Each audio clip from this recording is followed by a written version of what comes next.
السلام علیکم جی. آج آپ کو پتہ ہے ہماری 22 کی اپلیکیشن لگی ہوئی تھی معزز عدالت کے سامنے، اور معزز عدالت سیشن جج نمبر 7 کراچی ایسٹ جو کہ جینڈر وائلنس کے حوالے سے ایک اسپیشلائز عدالت ہے، انہوں نے ہماری دوسری جو درخواست کی چینج آف انویسٹیگیشن کی وہ سنی.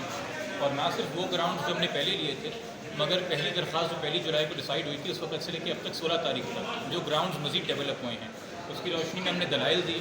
اور ہم نے بتایا کہ آئی او پیسے بالکل انویسٹیگیشن نہیں کرنا چاہ رہا تھا اور اکیوز کو فائدہ دے رہا تھا. اور اب جب ہم نے اپلیکیشنز دی، ایک میڈیا کے اندر چیزیں آئیں اور ایک پریشر ڈیولپ ہوا، تو اب بھی وہ کوئی موقع نہیں چھوڑا کہ ایک بینیفٹ دیا جائے، جس کا سب سے بڑا ثبوت یہ ہے کہ جس پروگریس رپورٹ کو لے کے پولیس بہت کریڈٹ لینا چاہ رہی ہے، اس میں ایسی کوئی چیز وہ عیاں نہیں کر رہے جو سب کو پہلے سے پتہ نہیں تھی. اور دوسری بات، انہوں نے جو کارکردگی دکھائی ہے جس کو کلاکاری کہتے ہیں، کہ جو ایک نان بیلیبل آفینس ہے 364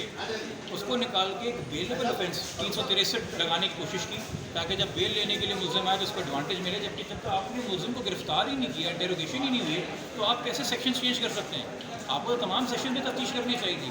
یہ تمام دلائل ہم نے رکھے ہیں، اور جو ریمانڈ کے ٹائم کے اوپر آئی او کو چھوڑ دیا گیا، آئی او آیا نہیں اور 10 ملزمان کو چھوڑ دیا گیا ریمانڈ کے ٹائم پہ، بیماری کا بہانہ کیا، فائل لے کے نہیں آیا. اور جو آئی او صاحب میڈیا سے انٹریکٹ کر کے بار بار گمراہ کرتے رہے کہ یہ تفتیش کرنے کے لیے کچھ نہیں ہے، کچھ اس کیس میں مل نہیں رہا، وہ تمام تر چیزیں ہم نے جج صاحب کے سامنے رکھی. اور جج صاحب نے اس میں آرڈر دیا چینج آف انویسٹیگیشن کا. اس کیس میں اب انہوں نے کہا کہ ڈی ایس پی رینک کا کوئی ایسا افسر